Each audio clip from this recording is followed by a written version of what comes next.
It's been a while since I've done one of these things, so I hope there's some grace in the room. One of the parts of the evangelical tradition that always make me feel like a bad evangelical is that you always have to proclaim something, like you always have to have something to say. And I feel like I learn 2 things a year, and this is one of them.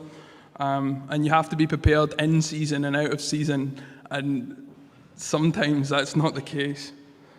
The idea of this sermon series for us was to pause and reflect, to take some time out and to talk openly about the things that we felt we've learned over the last 18 months. So today we're going to use the burning bush narrative as a springboard for reflection. And the beautiful thing about this story is this is a story that happens and continues to happen, and it's true because it continues to be true. So let's begin. Horeb transforms into Sinai, the mountain of God, when you have enough faith to move past your fear of failure. We pick up the story today with Moses, the second most important person in the Bible and the most important person in the Torah. In his childhood as a prince of Egypt, but born of Hebrew stock. And around him, the Hebrews were enslaved by a king of Egypt. For years, he watched his people being subjected to hard labor, slavery, hardship by the Egyptians. And one day, he sees an Egyptian and he wants to do something about it. He takes liberation into his own hands and impulsively kills the Egyptian and buries him in the sand. And out of fear of repercussion, he flees to Midian to start a new life. He marries a woman called Zipporah and starts a family and names his child Gershom, meaning, I have become an alien in a foreign land. He takes a lowly job minding his father-in-law's sheep, and he wanders around Horeb, a desolate mountain in the Arabian Peninsula, a mountain that literally means destruction, desolate, and dry. Now today we're going to speed through the narrative, but let's just recap what the story so far. He's tried to take liberation into his own hands, and he's left out of fear of his life. He's went from being a prince to a shepherd, and he feels so lonely that he calls his son Gershom, which means, I have become an alien in a foreign land. And he takes up a terrible job, and he wanders around a dry mountain called Horeb, which means destruction, desolate, and dry. But we all know Horeb turns into Sinai, the mountain of God, when we have enough faith to move past our fear of failure. And the divine shows up in Exodus 3, a part that Ali read out. When you have brought the people out of Egypt, you will worship God on this mountain. I have surely seen the affliction of my people for those who are in Egypt, and I have heard their cries because of their taskmasters. And I know their sufferings, and I have come to deliver them out of the hand of the Egyptians into a broad land, a land flowing with milk and honey. Sounds sticky, if you know. Come, I will send you to the Pharaoh, that you might be my people, the children of Israel, and I have brought you out. Now, 2 things before we really get into it. Firstly, the thorn bush represents the children of Israel. In Judges 9:12, it says that they compare the bush that's used in the story as lowly trees or thorn bushes. And number 2 is thorn bushes catch fire all the time in the desert. That's not the marvelous thing. But the fascinating thing is that the bush is not consumed by the fire. The fire is speculated to represent the presence of God, a fire that does not consume but dwells within. And then there's Moses' complaints, and we've all heard of Moses' complaints. The first one, who am I? Second one, who are you? Third one, what if they don't believe or listen to me? Number 4, but I am not eloquent. 5, please send somebody else. So we're going to look at Moses' complaints for some time, but there's a set of glasses that I'm offering for you guys to put on today. And I'd love if you, when you go home, you read this verse and we can have a conversation about it. But there's a set of specs that I've put on when I've looked at this passage, and I can't look at it any other way. because there's a subtext somewhere underneath the surface of something that's really going on. When you procrastinate from writing a talk, you put a pair of specs on, Moses. The first lens is Moses had already wanted to liberate the people of Israel, and he had given up on that calling, and he had ran away from the thing that he knew he was meant to do. God's messenger was only reminding him of that call. Lens 2. Moses' complaints can be boiled down to one thing. He was afraid to fail, and he wasn't prepared to do anything again in case it didn't work. But we all know Horeb turns into Sinai, the mountain of God, when we have enough faith to move past our fear of failure. And we'll look at a couple of the complaints. The first complaint is this: who are you? Then Moses said to God, say I come to the people of Israel and say, the God of your fathers has sent you. The God of Abraham, the God of Isaac, the God of Jacob has sent me to you. And they ask me, what is his name? What shall I say to them? And God replies, I am who I am.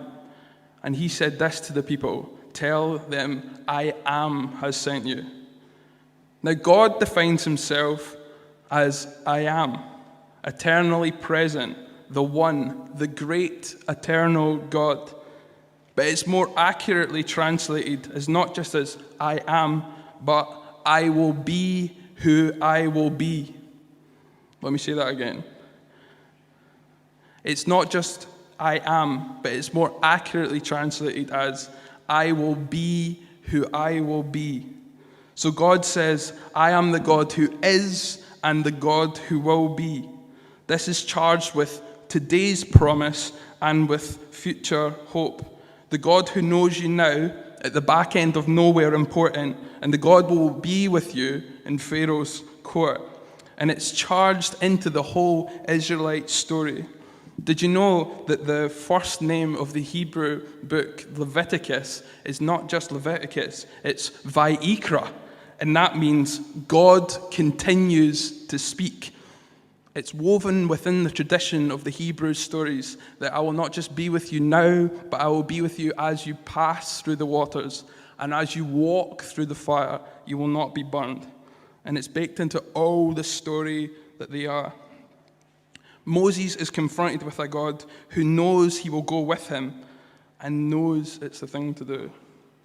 But we all know that Horeb transcends into Sinai, the mountain of God, when you have enough faith to move past your fear of failure. The second complaint from Moses is this: but I am not eloquent. And Exodus 4:10 says this: O my Lord, I am not eloquent, neither in the past or since you have spoken to your servant, but I am slow of speech and of tongue. When the Lord said this to them, the Lord said, who made man's mouths? Who makes him mute or deaf or seeing or blind? Is it not I, says the Lord? Now, therefore, I will be with you, and I will be your mouth, and I shall teach you to speak. But then he said, O Lord, please find somebody else. Moses' complaint this time comes not as an attack on the divine, but an attack on himself. He's assassinating his own character in order to convince God that he has an inability to do the task. He has tried to liberate people before, and it didn't go well. And he intended that he probably had a stutter or a stammer, we think. And this was a disqualifying factor to him. But it wasn't a disqualifying factor to God. And you can tell that by God's retort back to Moses. Who makes man's mouths? What a line. It's probably one of my favorite lines in the whole Bible. And you can tell that Moses is clutching at straws because he knows that he doesn't see a reason not to do it. And then you see in the last part, it says, "Oh my Lord, please send someone else." It's almost as if it screams off the page. Like, I am really quite happy here in Horeb. My son's name, although on first reading is problematic, he's a cute child. I like sheep, and I would prefer if we stayed here. But we all know that Horeb transforms into Sinai, the mountain of God, when you have enough faith to move past your fear of failure. So what's my own story within all this? What's my own pause and reflection? Some people in COVID had a really good time.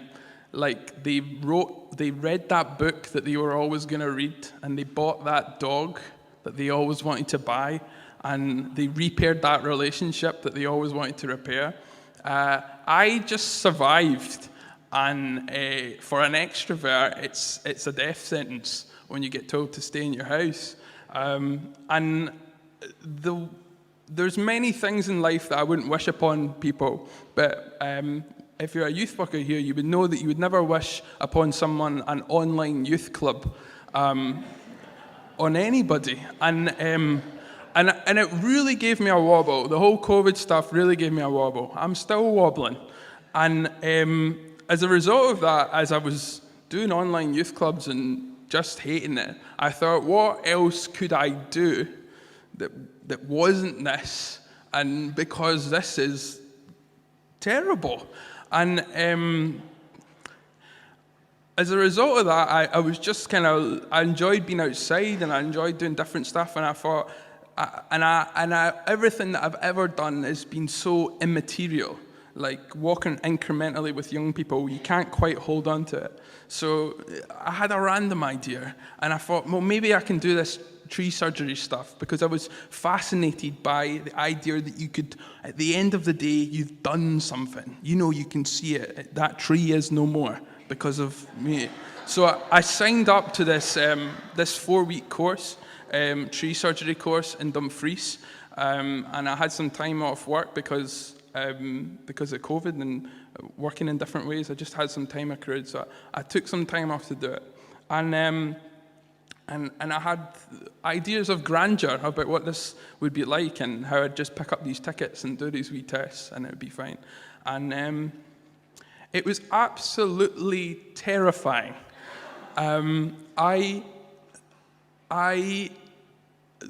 The first week they tell you all the different ways you could die. And they said things like, your chainsaw cuts through 16 meters of skin a second. And I thought to myself, I don't have 16 meters of skin. And you did first aid on the first week, and it was equivalent to battle wound injuries that you were trying to do. And it was 5 hours of how to use a tourniquet, and it was really hard. And then in week 2, there was climbing, and you basically had to catapult ropes up into a tree, and then the knots that you'd learned the day before, you had to use them to go up the tree, and I was terrified. And then they put a chainsaw on you, and they strapped it to you, and as you're up there with your 2 ropes, the chainsaw's on a counterbalance, so as that swings like a pendulum, it's like you're at sea, but you're not, you're on a tree, and it was frightening. And a week and a half in, I phoned Shannon, and I said, Shannon, just to let you know, I'm coming home. I've decided that I don't want this, that I'm a youth and community worker, and I should stick to what I'm good at. And she replied, well, you didn't let me quit my PhD, so I'm not going to let you quit this. And I thought, well, that's a really annoying piece of advice when it's used against you. And then week 3 was when you were felling trees. So the process of felling the tree is you do a sink cut at the front, and then you come from the back and you make a cut towards the hinge, and then you lever over this tree. So these trees are 30 meters tall, and we're all in a rack each. So there's 4 people on the course, and we're all in a rack each. And the instructor would go between the people towards the rack, and I was putting down this tree like nobody's business. I thought of all the different ways to stall it, and then eventually the instructor came to me, and he made me cut down this tree, and he went at the end. He went, How was that? I've just done the thing. And I just said, I don't care. I don't like it. I don't. And then he said this to me. He said, in 1996, I failed my chainsaw ticket the first time, and then I went back and I did it again. And he said, what sort of stuff are you interested in? What do you like doing? And I said, well, I'm doing this thing with the Lowport Centre, and that could be cool, and if that works out, then that's cool. And then he said this to me. He said, do you know what I think of you, son? I think the moment will come when you look like you can talk a good game, and the moment will come where just before you do it, and you can say, you put your head above the parapet, and then I think you won't do it. And I think you're scared, and I think you're scared of failing. And I didn't like that. But it was true. He was right. He's still right. And then we get that opportunity when the story that happened and keeps on happening. Do you stay at Horeb? Or do you, frightened as you continue to follow the presence of the divine and do what it takes? And you know what? I stuck it out. I got all my tickets, chipper, chainsaw, tree climbing with aerial rescue, chainsaw, rope and harness. I did it all. And I was terrified the whole time. Moses leaves Horeb, the desolate, still in fear, confronts the king in his court, and demands that the Israelites be liberated in the name of God. The name being, I will be who I will be. He leads Egypt with the whole tribe and returns to that mountain that used to be called Desolate, now called Sinai, the mountain where the presence of God dwells, just like the thorn bush, where the Israelites now dwell in the presence of the divine, and where all are liberated at this mountain. So how do we land the plane? This story is true because it keeps on happening and happening and happening. Some of you guys have a thing that you know is the thing, and you're too afraid to do it. I won't say the classic evangelical thing of, could it be this thing, or this thing? You know the thing. You know it. And you have an opportunity, a burning bush, that will not go out. And I invite you guys to step into the presence of the divine with your fear, and to do what it takes. Because we all know Horeb transforms into Sinai, the mountain of God, when you have enough faith to move past your fear of failure. Let's just pray as the worship band come back up.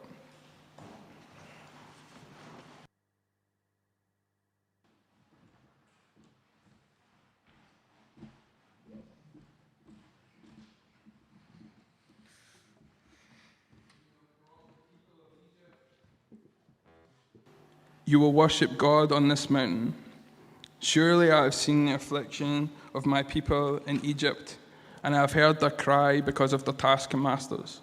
And I know their suffering, and I have come to deliver them out of the hand of the Egyptians, to bring them up out of the land, a broad land, a land flowing with milk and honey. Come, I will send you to the Pharaoh, that you might bring my people, to the children of Israel, out of Egypt. Lord Jesus, I pray for the people who know what the thing is, the thing that they know they should do that terrifies them. And I pray that we would have enough faith to move past our fear of failure to walk with you. Amen.